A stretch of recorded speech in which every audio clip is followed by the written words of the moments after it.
Thank you very much. Thank you, thank you, thank you. Hi everyone. Good afternoon. I'm Christian, founder and CEO of Necture. And I think a lot of you are here to discuss a transition that is called the energy transition, right? That's like the epicenter of what people are talking about right now. But let's not forget, this is not the only ecosystem that's in a transition right now. And there is one that's actually neighboring the energy ecosystem. And we're kind of in the middle between mobility and energy. So mobility is also in a massive transition right now. What are the key drivers for this transition? Number one, no surprise, electrification. And I think by now, everyone in this room and beyond realize this is not a question of whether it's going to happen, but when it's going to happen. The second key driver is the shift of paradigm away from ownership-driven models towards usership-driven models. So I pay for using a vehicle or a mobility service instead of owning necessarily the asset. And number three, key driver, who of you have been in West Coast, US, and used the Waymo service, knows what I'm talking about. Autonomous vehicles and autonomous systems are going to change the way we are consuming mobilities in cities in the next 10, 20 years, quite radically. But what does that mean?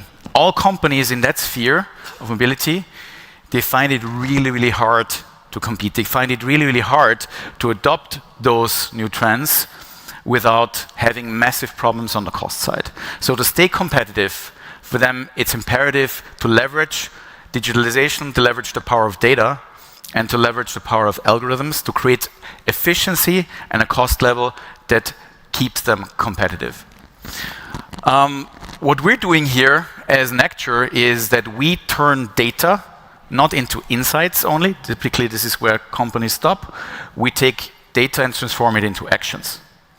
Because we empower profitability and we empower growth for our mobility clients by technology-enabled services. So what does it mean at the end of the day? Just let me give you some examples.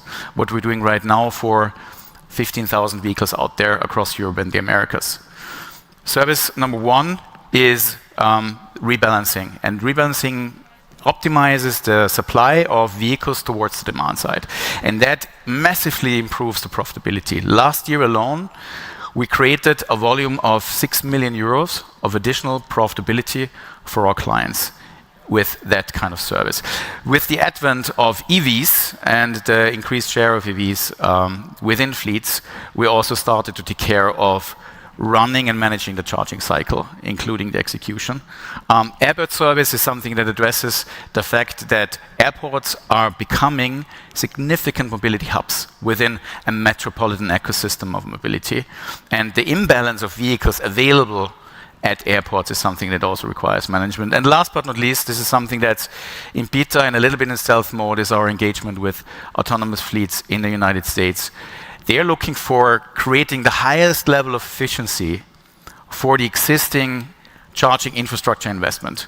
So which vehicle will be charged for how long and to what state increases the state of charge for the entire fleet and increases the monetization value for the entire fleet.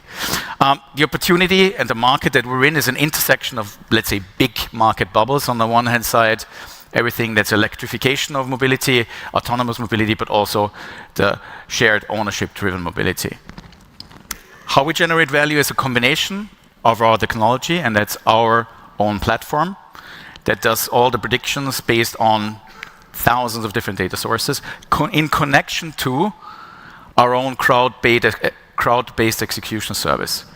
And that enables us to create real-world physical interventions. So someone bring a vehicle to a charging station, filling it up, and bringing it to where a user needs it. And we do this thousands of times each and every day. So again, we don't just provide insights based on data, we create action based on data. We already do this for 15,000 vehicles, 5,000 of them are EVs across 20 cities in Europe as well as the Americas. And the next markets we're targeting are the Middle East as well as specific Asian markets. Last year, we've been doing 3.5 million euros of revenue with roughly 50% gross margin. And yes, we are on the path to profitability. So In a year from now, you're going to take a look at a company that has a fully profitable core business. And we believe this is quite outstanding in this industry.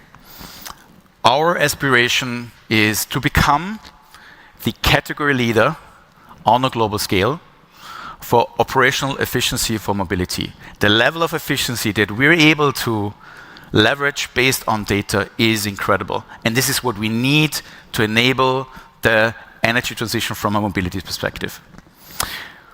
We perceive ourselves as a European company, 30 people spread all across Europe. Our main office is in Vienna, Austria.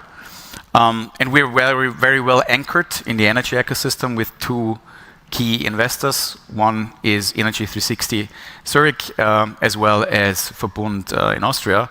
And that kind of conglomerate is flanked by financial investor Speed Invest, which it makes it a great combination. We're not here to fundraise. This might be the exception. We're very well funded with our Series A that we completed, but the next raise will come end of next year with our Series B. But I think now is the perfect time to start a conversation, to get to know us, and to be able to follow our path towards success. Thanks very much. Looking forward to those conversations.